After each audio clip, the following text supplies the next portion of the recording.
Good morning and welcome. Now, last week I built the Ultimate 64 Elite and built the plexi laser case around it. So that, if you haven't seen yet, please do check out that first, because that is essentially the part one of this video. If you have, then this week what I'm going to do is add more in. I'm going to do the SID chips. I've got an LED strip here, which I'm actually excited to try. It's extra long because I ordered double for Rich because he wants one in his too. So yeah, we have this, which I'm going to install alongside the audio. PCBWay do custom high-quality PCB boards suitable for any of your personal electronics projects, whether through-hole, SMD, multi-layered, flexible, or any other requirement you have. They also have a community of enthusiasts from around the world submitting their personal projects, and you can order PCBs related to anything from others in the community. They also have 3D printing and CNC services.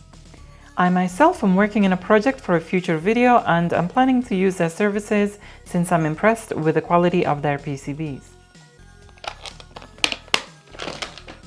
Now, throughout the years on my channel, I have been on quite a Commodore 64 journey when you look at my videos on the Commodore 64. And this one with the key broken off, thanks to a certain cat that you all are a fan of, who pushed it off this table. I wasn't happy that day. So yeah, that I'm gonna have to repair it, broken off.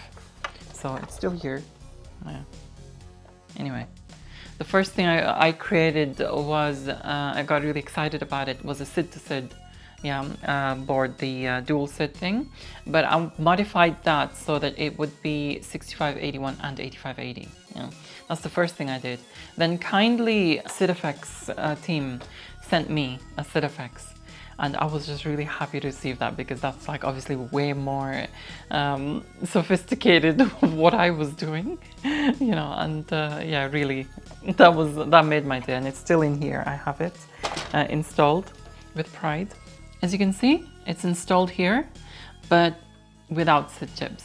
And that is because I've used the SID chips for the ArmSID, which I got not so long ago, because I want to create SID music alongside my usual Amiga mods.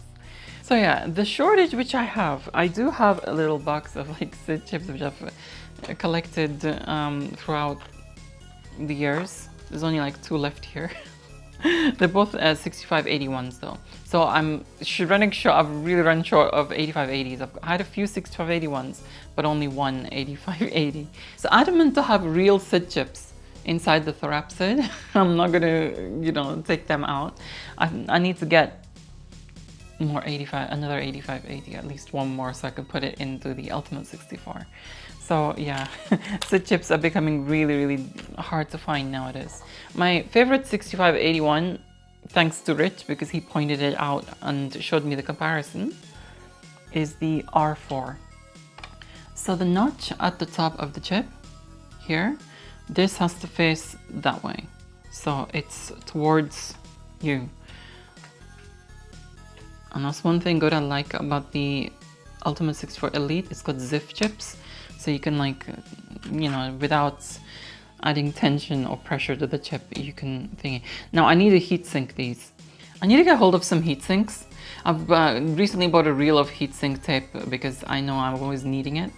But for now, just a 6581 until I find myself an 8580 to put alongside it.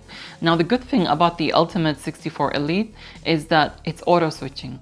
The Ultimate 64 is not auto switching. It's you have to change the jumpers. That's very important to note, because the 2 different SID chips, 6581 and 8580, use 2 different voltages. One of them is 12 volts, one of them is 9 volts. So you don't want to fry one of them. The good thing about the Ultimate 64 Elite is that it's jumperless, and it will automatically cater to whatever SID chip you put in there. So I did mention about sorting out the audio. Yeah, I need to make an adapter that comes from this header. And you may be wondering, okay, but you've got audio coming through the HDMI, which it is, and it's all running fine. I want to connect the audio to a hi-fi system or a music setup. Now then, let's move on to the audio. There is a header here which has analog audio out directly from the SID. That means there's no influence from the Ultimate 64 board. So this doubles up as an analog line out. Or a line in. You can actually, there's an input and output here. Now the inputs here are rarely used, so I'm not going to bother with them. The outputs are what I want. However, the pinout on this, when you look at the manual, and that is for the Ultimate 64, that's pretty much straightforward because the illustration shows the orientation of this header and its pinouts underneath it. So that is clear. However, when you move on to the Ultimate 64 Elite, the header is sideways. There is a sit tab arrow over here pointing this way. Now, that I don't know if it's the bottom of the header or the top of the header. Basically, I want to find what pin 1 is on this. Once I find that, then I know what the rest of the pins are. This is the same issue which Rich had and I did help him with it, but I've totally forgotten the orientation of it. It doesn't say pin 1 around here, but there is a square pad. If you are following along with me, please check for yourself. But I am assuming that this, because of that square pad, that this one is pin 1. These two in the center are ground, and that is pin 7. So it's 1, 3, 5, 7, and those are the outputs. So it's SID 2 out, ground, ground, SID 1 out. And that's this first row closest to the edge. Okay, so we have here 2 sockets and some wire with header sockets on them. The ground, need 2 of course. I'm going to do it black colored. So 1 for me, 1 for Rich. Okay, got 2 stereo ones finally, right? Now it freaking starts making sense. And I only have 2 left. I need to order more, because I'm gonna need them for future projects. Right, let's check which is which now. So tip left, ring right, and sleeve is ground. So which one's ground? So the one closest to the socket is ground. So the other 2 are the switch. Just bend them down because we're not going to need them. Okay, pretty much got it.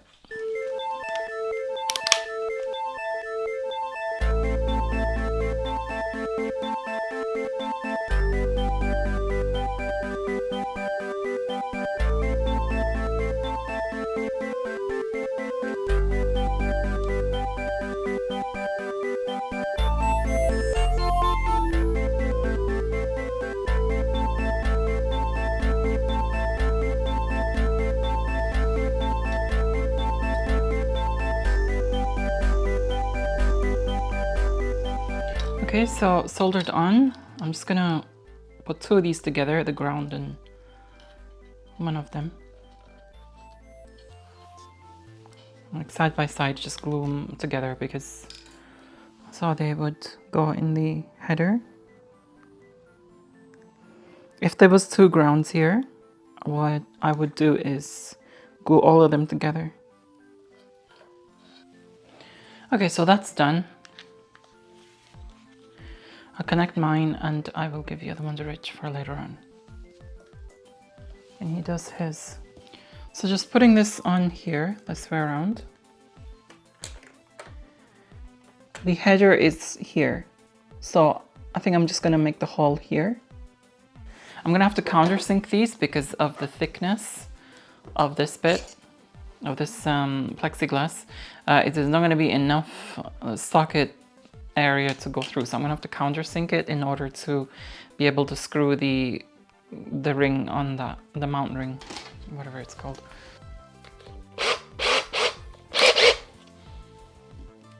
I really should do this with a vise, but I don't have one right now.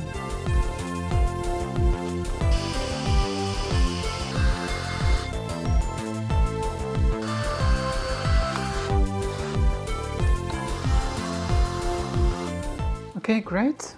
That's done.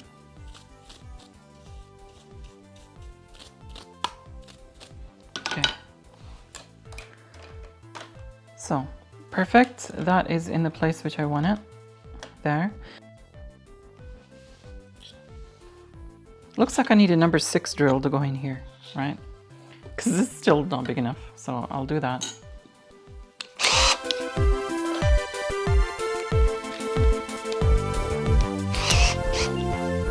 do highly recommend doing a pilot hole first to begin with, before you do this, especially on plexiglass. Okay, number 6 drill is absolutely perfect, yeah, for these. You'll have noticed it is completely flush with this, right? And you won't be able to tighten it. So for that, we need a countersink drill, which is one of these. Now make sure that's the front. So obviously we need the countersink on the front side.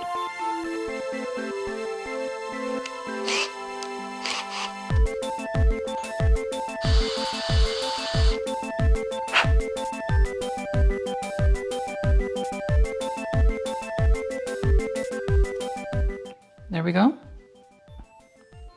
A nice, strong fit. So pin 1 here, which is SID2 out, ground, which are connected together, and then pin 7, which is SID1 out. So SID1 out, depending on which you want, right or left. SID1, that can be right. Ground in the middle. As I said, if I was using 2 grounds, if I did another lead, then I would have glued all 4 together and just like it would have just been 1. So there we go. That's the header done. Now we just need to put this all back in place. So the next thing I want to do inside here, before I, close it all up, is the LEDs, finally.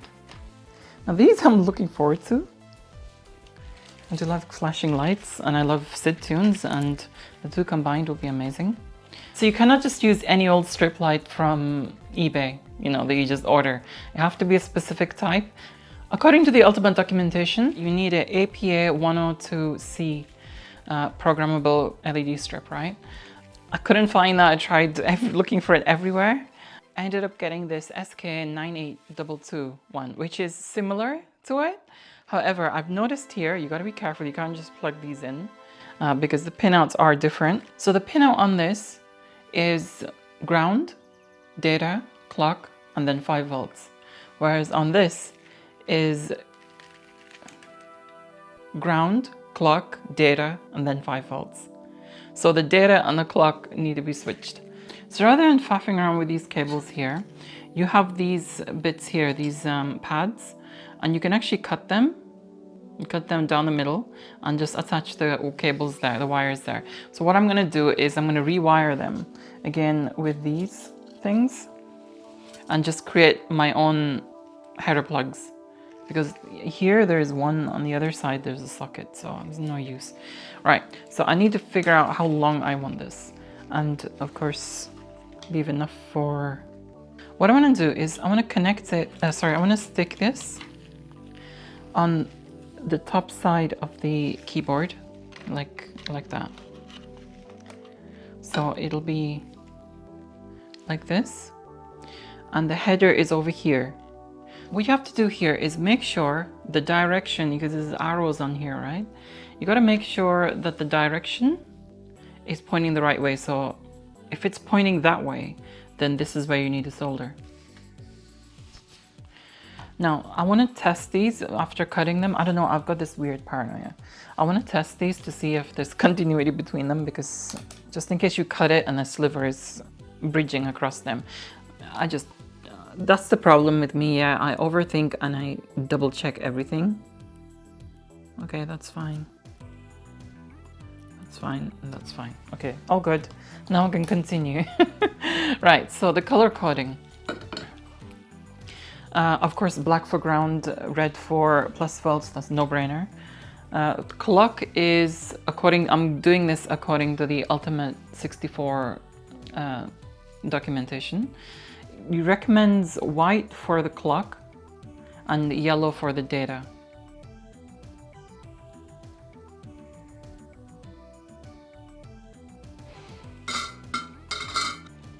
Make sure they're all strung.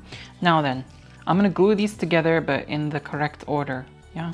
So it is plus 5 volts, then it is white, then it is clock, and then it's yellow, and then it's black. I always find super glue gel being much better. this has lasted longer than the others. Because the header is really tucked away in there. So according to the documentation, the pin closest to where it says LED strip, that is pin 1, which is ground. The next one is the yellow, which is data, and then it's clock, and then it's plus 5 volts. So that's the order it needs to be. I always double and triple check absolutely everything, making sure that I've not messed up with the order or anything like this. The LED strip will only work with firmware version 1.10 onwards. So just make sure your firmware is there. By the way, do you know this those spacers which I took from these two? I've connected them underneath here. I've put them underneath here, and this is solid as anything, yeah? So, you know, I've just done it that way around.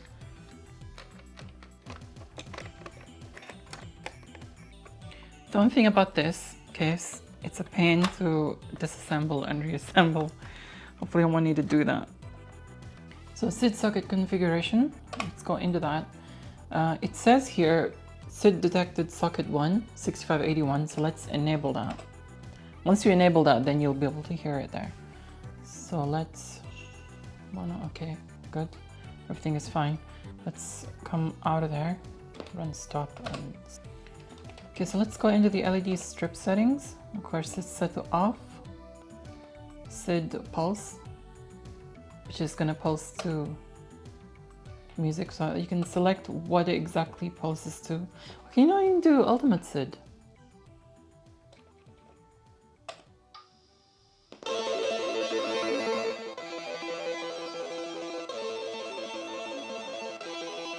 Okay, so that's not...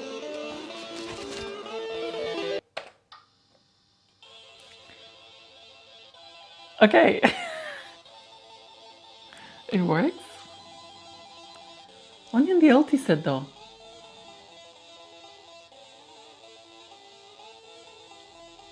That looks really nice. Oh my god, it actually works.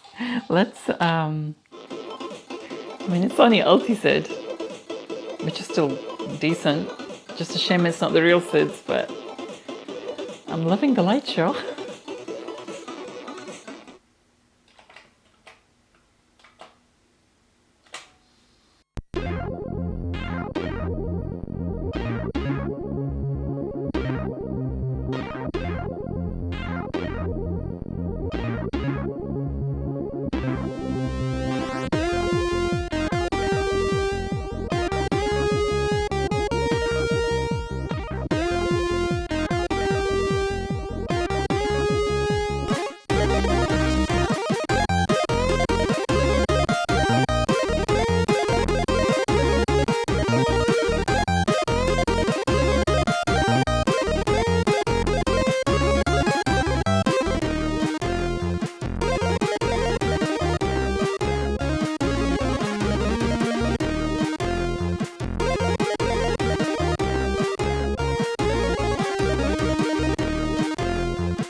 guess I've been messing around with the settings a little bit, and quite a few things here. SID sockets configuration, it's detected one. However, if you enable the second one, right? And if you go back and go into LT-SID configuration, no, not LT-SID configuration, come out of that. If you go to the Ultimate 64 specific settings and disable the SID player auto config. So that will, what that does is each time a SID plays, it will play on the SID, it'll choose the SID automatically to how the SID was, what the SID was created on. Let's say, for example, a SID from back in the day that was created with 6581. It'll force, you know, the player to play it through that SID. And then, you know, the later one, if it's made with 8580, it'll force the player to do that, so you've got no control over that. However, if you go in there and take off the SID player auto config, it will allow you to play either through any SID or even dual SID, you know, the stereo effect 6581 on one ear, 8580 on the other. So that is, you got to turn that off, of course. Do your own checking around, make sure you get everything right. You know, if you're following me, just do your own sort of double check, and then, you know, should be happy setup like mine. Anyway, so that's all for the for now. I hope you have a great evening and enjoy. So thanks so much for your likes, your shares. Do leave your thoughts in the comments below. Don't forget to check out my other videos and do subscribe for more. Also, I do more than create videos, so for more content, don't forget to check out my website, as it contains all what I do.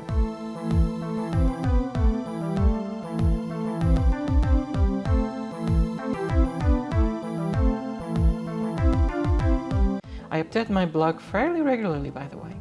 I'm very happy with how I've designed my website and wish to thank Rich Garbett for all the hard work and effort he's put into making it all work. Also, a big thank you goes to my top tier patrons: Rich Garbett, Axel Dominator, Electronskip UK, Aaron Metcalf, Corey Ostman, Mark Bosak, Starlight Minako, Chris Seblinski, and Veronica Explains. No matter what the Patreon tier, each of you who choose to support me genuinely out of the goodness of your heart deserves appreciation. Hence, the least I can do to show my thanks is list your names in my video, regardless of tier. Thank you again to all of you who genuinely support me. I'm really touched by it. Have a lovely evening, everyone. Until next time, adios.